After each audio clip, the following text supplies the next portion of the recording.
Find in your Bibles, if you would, Psalm 13. Psalm 13.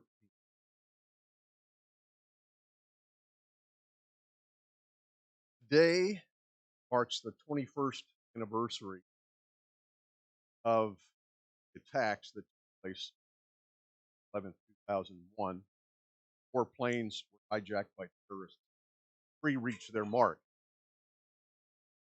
This week, I saw a documentary which family members of the passengers of United Flight 93 were interviewed. They spoke of the phone calls that they received from those family members who were on the plane, the efforts made by them to stop the terrorists flying into through the Capitol building or the White House. They still haven't been absolute. 9:28 a.m. that day, plane near Cleveland, Ohio, terrorists broke into the cockpit. They incapacitated the pilot and the officer of the plane, turning it southeast on a path toward Washington. Cleveland air traffic controllers heard this transmission cockpit. Mayday! Hey, get out of here! Get out of here! Get out of here! Pilots of other planes in the vicinity also heard the transmission on their radios, and that when the plane was first hijacked, passengers felt hopeless in their situation. Terrorists said had a bomb on board. There was no bomb. It was a ruse to keep the passengers subdued. Passengers and crew were forced to the back of the plane, told to sit down and be quiet. But using the earphones from the seat backs in the rear of the plane, they began calling their families to report the hijacking. 37 phone calls were made by 13 persons on board between the time of the hijacking at 9:28 and the time of the crash at 10. I learned something new from this documentary. Terrorists that took over the plane, took over the flight, actually told the passengers to call their family. I'm sure that they were using that as some kind of way to control them or bring greater fear. I don't. It turned out to be because it was through those phone calls that passengers learned about the other planes that crashed into the World Trade Center in New York, quickly realized that Flight 93 was part of this larger attack on America. This realization led to a vote, a collective decision among them to fight back. They waited until the plane was over a rural area, attempt to minimize any possible casualties. Passengers created makeshift weapons back at 9:57 a.m. Passengers and crew began their assault on the cockpit. At least two passengers and one crew member terminated phone calls in order to join the revolt. The plane was passing over Westmoreland County in Pennsylvania at that time, just east of Pittsburgh. Terrorists responded by rolling the plane from right to left, repeatedly, apparently attempting to knock the passengers off balance. Planes in the sky over western Pennsylvania and persons on the ground witnessed the erratic flying, while the goal of the passengers was ultimately to take over the plane to try to land safely. Terrorists panicked. They flew the plane.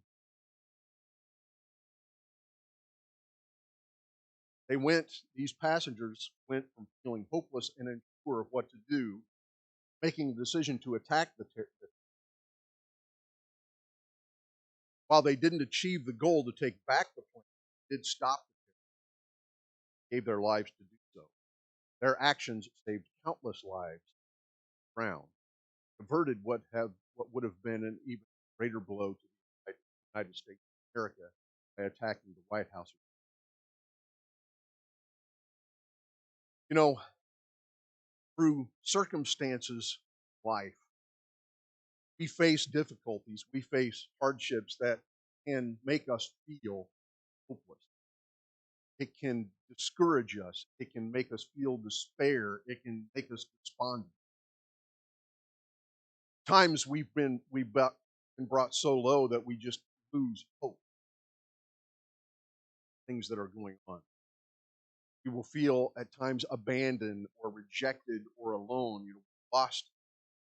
We lose our joy and our hope because events have exploded into our lives that make us feel those things have been ripped away from us.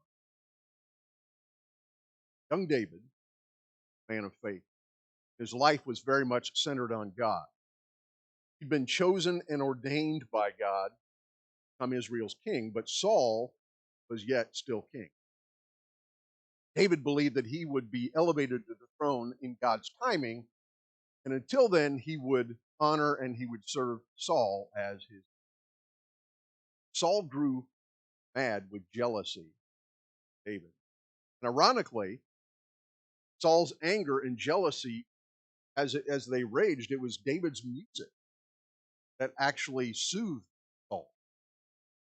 Saul's hatred of David grew to the place that David had to flee and hide himself. Over about a 12-year period, David hid from Saul in his murderous rage, yet even when given the chance, David would not raise his hand against Saul because God had ordained Saul's time. But in this time, David grew weary. He grew weary of the chase. He grew weary as he waited for God's timing. He became overwhelmed by the constant weight of his circumstances and wrote this Psalm 13. Reading from the New American Standard. How long, O Lord, will you forget me? Will you forget me forever? How long will you hide your face from me? How long shall I take counsel in my soul, having sorrow in my heart all the day? How long will my enemy be exalted? Consider me, O Lord my God. Enlighten my eyes, or I will sleep of death. My enemy will say, I have overcome him. My adversaries will rejoice when I am shaken. But I have trusted your loving kindness. My heart shall rejoice in your salvation. I will sing to the Lord because he has dealt bountifully.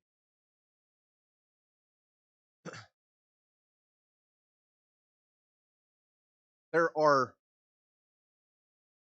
three different stages that are demonstrated where David's heart and mind are at in Psalm. To help us see these stages, I want to show David in three different postures. I'm not suggesting that he was literally in the postures, but you can see from words there's a certain way that can be demonstrated by what he's writing, what is pictured. So I want to share with you postures that are demonstrated, I think are demonstrated. First, we see David on his You still see it practiced today. People will pray, they'll be on their knees, they'll fall prostrate. I really had to think about that for a second. Okay? And place their faces to the ground. And you see David doing that in this time. And as he starts writing off this psalm, he has some things that are demonstrated that show how much he's hurting. First, he says, God, have you forgotten me? David's trials had continued with no end in sight, and he felt crushed under the weight of his hardship. He felt as if God had abandoned him.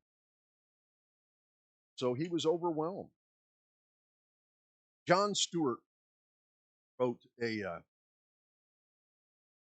man named John Stewart wrote just an emotional thought.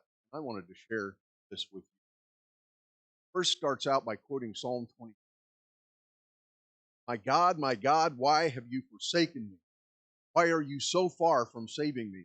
So far from the words of my words that David wrote, words that Jesus quoted on.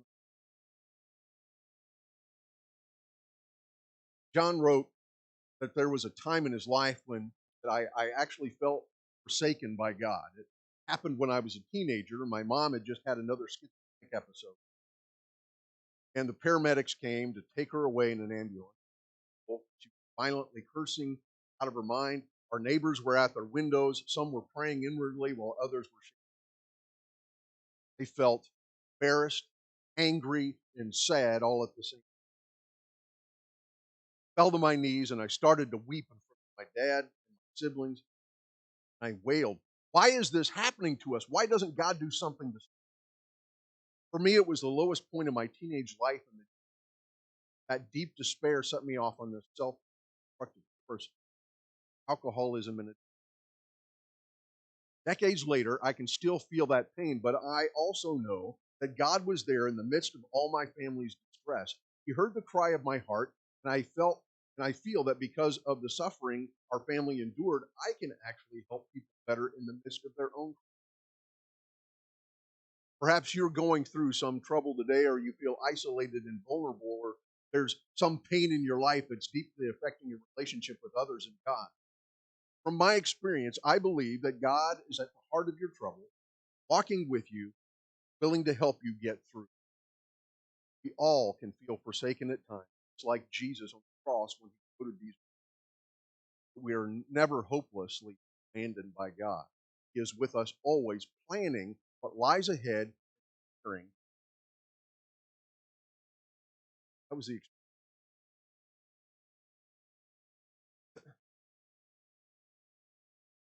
David felt that God had forgotten. He also felt that God didn't care. God care about me? How long will you hide your face from me?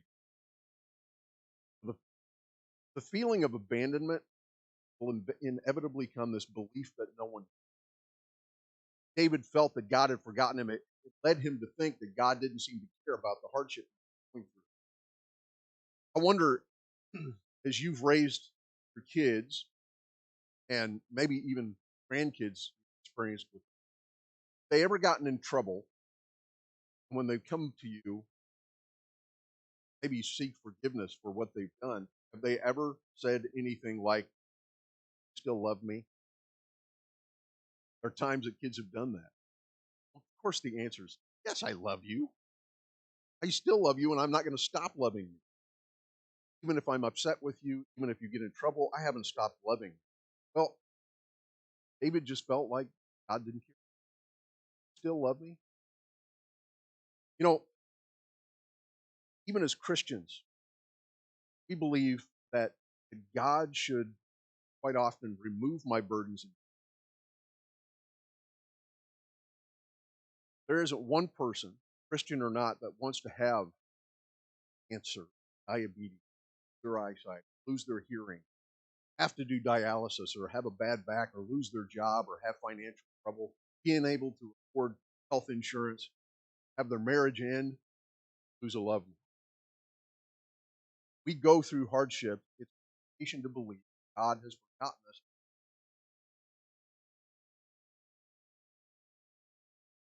David went on.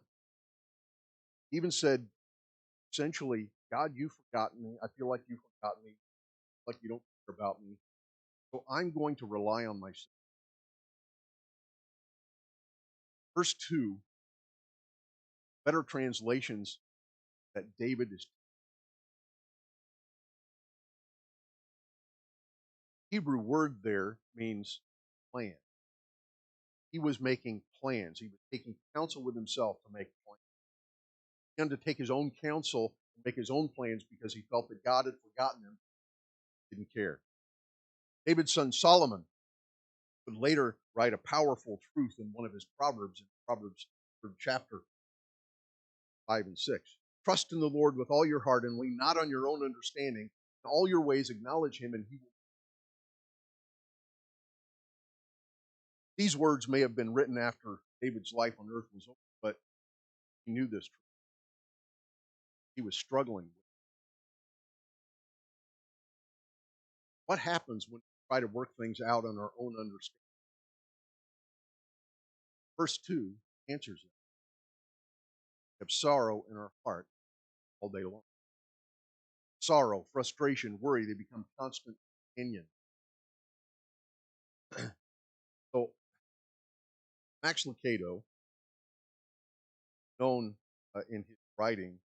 He tries to use humor to make his point and what I would call mild sarcasm. Well, he wrote the 23rd Psalm, but he rewrote it. He wrote it in a way, titled it Self Reliant 23rd. This is what he wrote: I am my own shepherd. I am always in need. I stumble from mall to mall and shrink to shrink, seeking relief but never finding it. I creep through the valley of the shadow of death, all apart. I fear everything from pesticides to power lines. I'm starting to act like my mother. I go down to the weekly staff meetings and I'm surrounded by enemies. I go home and even my goldfish scowls at me. I anoint my headache with extra strength Tylenol. My Jack Daniels runneth over. Surely misery and misfortune will follow me, and I will live in self doubt for the rest of my life. Self reliant, 23rd Psalm. This is what Jesus said about learning to get beyond self reliance. Matthew, the 28th chapter, the 11th chapter, verse 28, said, Come to me, all you are weary and burdened, I will give you. Take my yoke upon you, learn from me, for I am gentle and humble in heart. You will find rest for your soul. My yoke is easy and my burden. You know, there was quite a time where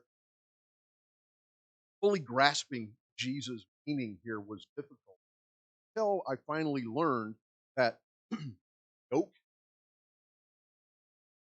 was an expression. Take my yoke upon you. It was a true expression for follow my teaching. Take my yoke upon you. Follow my teachings and learn from me. He said, my yoke is easy and my burden is light. What he's saying is, by comparison to what you find among religious leaders. Remember, they were teaching things like traditions of the elders, with over 600 additional explanations, laws that you follow, that they tried to help God with. Okay? Let's add these things.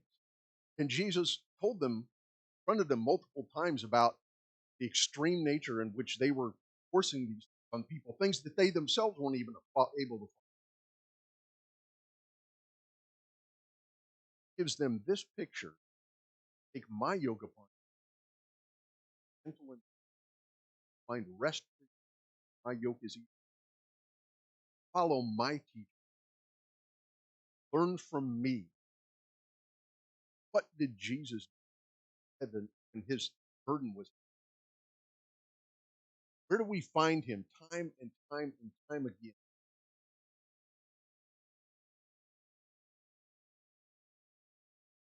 Constantly going to pray. Not once, not just praying once over a situation, constantly going to prayer. At times he got away from everyone and everything to go off by himself to pray. At the times he did that, he often said to the disciples, you pray too.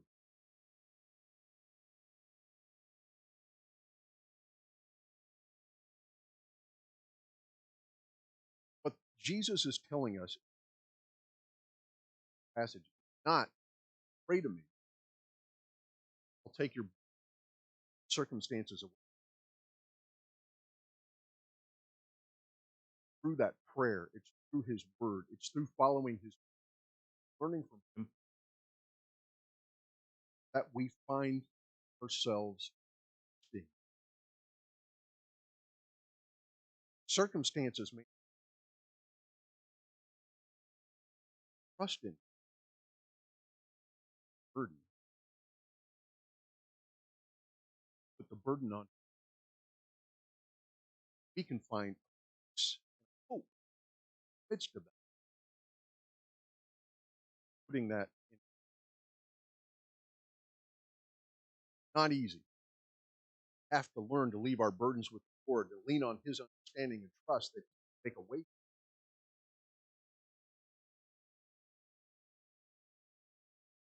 Those first two verses, David went on, how long must I endure this? It can feel humiliating to be stepped on. Oh, frustrating to know you're in the right, or only to have those who are in the wrong keep advancing. That's what was going on for him.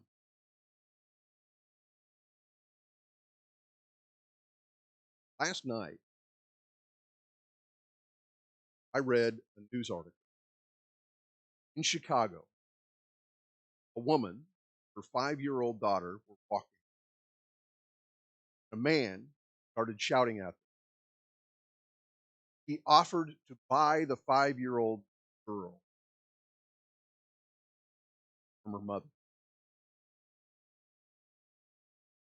Of course, they were appalled by this. They were afraid and they tried to get away. She couldn't do it. Man ran up to them and grabbed the girl, got away from it. This was all caught on a security camera. These kind of things are happening more and more. Publicly, people are actually trying to buy children from us. They're becoming more bold about it.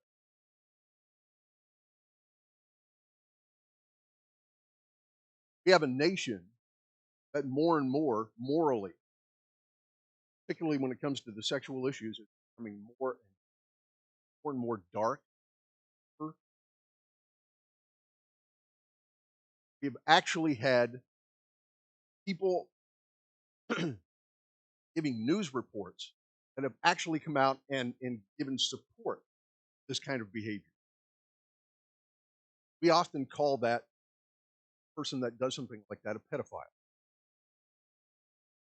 They said we need to stop using that word. This is a news reporter. Stop using that word. We need to start calling them minor attracted.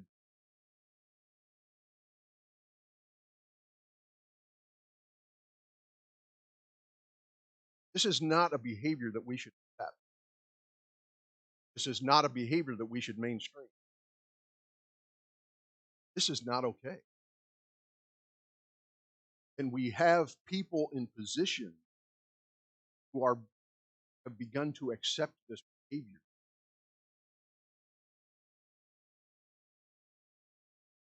When they have a voice, when they are in a position of power, they are pushing people to do it, be accepting of this behavior. I hear that. And it's understandable why, when we hear things like that, we're asking God, why are you allowing this? Stop this, please. How long must we endure something like this? God had promised David the throne of Israel, yet that day seemed out of reach. Saul was having his way, he was doing evil things, and God was not pronouncing judgment on him. Yet David was faithful to the Lord, but at the same time felt like he was abandoned. David was certainly concerned with what the enemy was doing, but he was more concerned with what he thought the Lord was not doing. How long? Those words, 1 and 2. How long? The length of the test David was going through was having a toll on him. David isn't the only one who asked this of the Lord. Job, Isaiah, Habakkuk, Zechariah, martyrs in heaven, Romans 6 or Revelation 6. How long? Sometimes the length of what we go through feel like David felt, feel overwhelmed, and David seemed to be rejecting everyone and everything except himself. He had decided to trust in his own judgment, make his own plans. And when we try to handle things on our own, in our own understanding, we often turn against God rather than being willing to ask what it is that He's trying to teach. We have to realize how deceptive our own feelings can be. Instead, trust God that He is greater, that He can carry us through, and He has the answer. That's not easy. Hard to be, hard to win. Trusting the Lord over ourselves. That's a struggle we have. But what's great is we see a transition take place in this psalm. Because David doesn't remain in this mindset. Things seem to be becoming a little more clear. So we see David move from being on his face on his knees. Something seems to change between what we read in verse 2 and what we read. So does this transition, does it happen while he's writing this? In the process of writing the psalm, did he pause and think about what he was writing? I asked the same similar question last week. Okay? Did he did he listen to his own complaints and realize what he was writing and begin to transform? Did he look over what he had composed, become alarmed at what he was writing, and then begin to change? Or is this something that David had realized as a pattern in his prayers, and was this psalm just written to describe that pattern? I suppose that's possible, but I tend to lean toward the idea that this was a had while he was writing the psalm. The reason why I think that is because this is what I've done. I've done it as I've been praying to God. There are times that I've, had daily devotions that I'll write out a journal, what I'm reading. Okay, and there are times that I start out writing a certain way in this journal, and by the time I get to the end of that entry, there's such a transition that I kind of see that happening. David, three changes seem to be apparent in this prayer. Go through this, David being. He had this view that the Lord is removed and unconcerned. Transition to asking God to consider me and hear me. In verse 1, David calls God, O Lord. Yet in verse 3, he says, O Lord and my God. Drawing closer to the distance felt moments ago, beginning to close.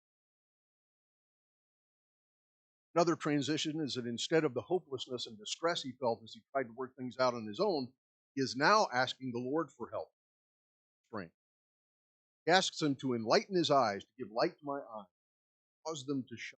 David's face had fallen, his eyes had lost their shine.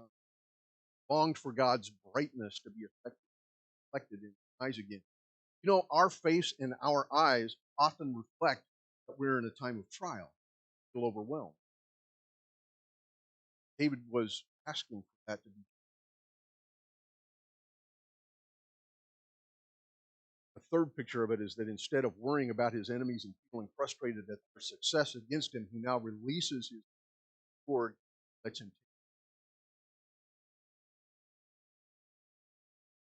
There was a marked change in David. He decided to lay it all before God in prayer. Prayer is such a powerful thing, helping us come and move beyond these. David was on his face, he was on his knees. Last part of the psalm, 5 and 6, stands, so to speak, into just praise. The third part of the psalm shows an even. The word but, B-U-T, is such a small word, and yet it's strong. Strong word of contrast. Contrast to David's earlier words of fear and frustration and hopelessness. Contrast to his eyes being dull and proud heart, David places his trust in God, rejoices in God, and he sings. Huge difference from the start of the song. So he begins to express this praise to God. And this sounds more like the David we know. Just can't help but praise the God he loves. It's vital to understand something here. David's circumstances had not changed, just his perspective. King Saul was still hunting David, his enemies were still prevailing. What led him to be downcast has not been overcome, yet attitude was the opposite of where it began. God hadn't changed. He hadn't changed the circumstance. So what changed? David had moved from allowing his circumstances to steal his joy and steal his hope. He reminded that his joy and his hope were in God. He became more concerned with the glory of God than his trusting in God. He moved beyond stealing.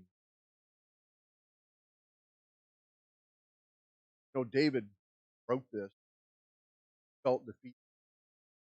Him, all hope seemed lost. That God had ordained him to be king, but no longer it didn't seem real to him because he was facing such difficulty. He felt alone, he felt abandoned, he felt compelled to trust in his own wisdom and understanding rather than God's timing. But as he said these words out loud, David realized his feelings were misleading him, and he needed to trust in God. But we're no different than David. You may be going through something right now that makes you feel like David wrote this psalm. Maybe you've been through something in the past and you think back to it, or maybe it's going to come upon you in the days to come. David demonstrates there's a way to overcome no longer feel hopeless. That is to recognize the victory in the midst of anguish. That victory is found in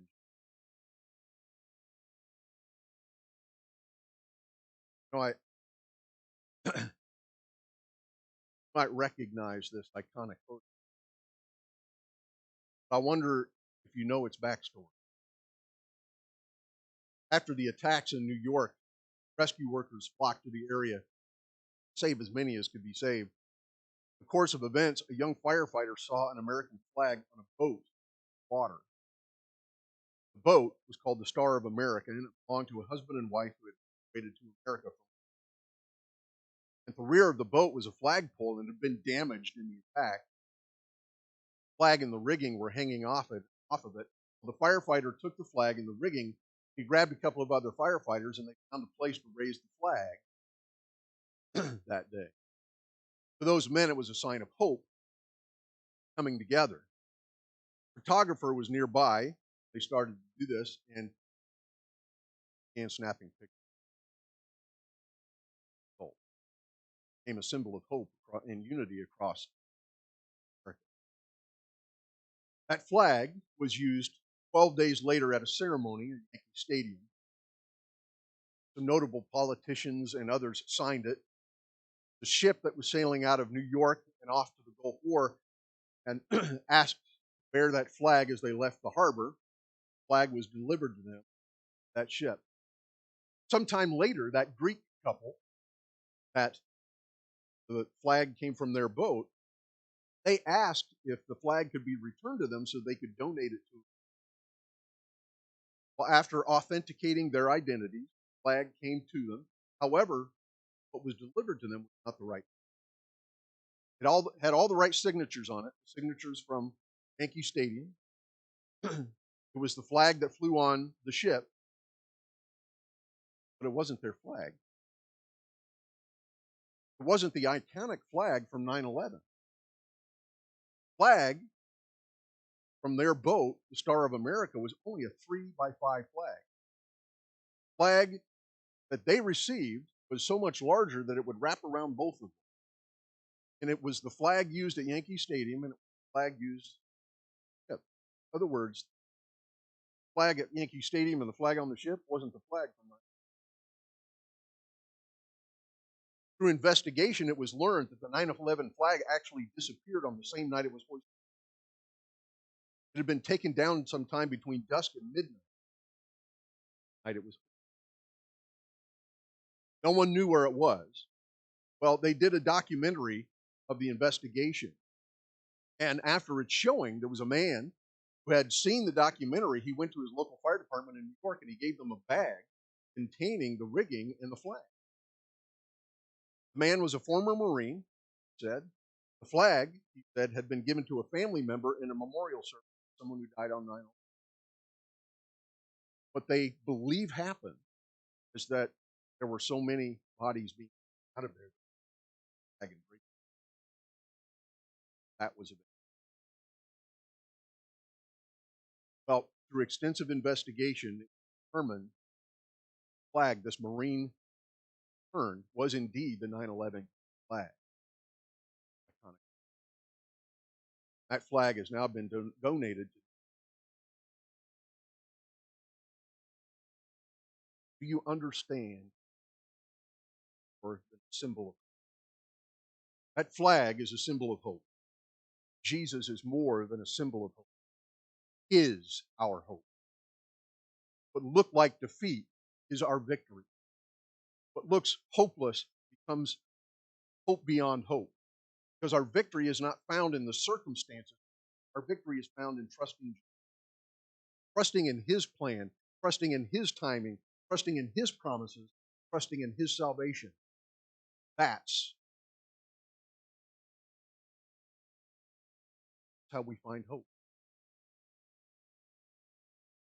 That's how we can look beyond. That's how we can say, no more hopelessness. I have Jesus.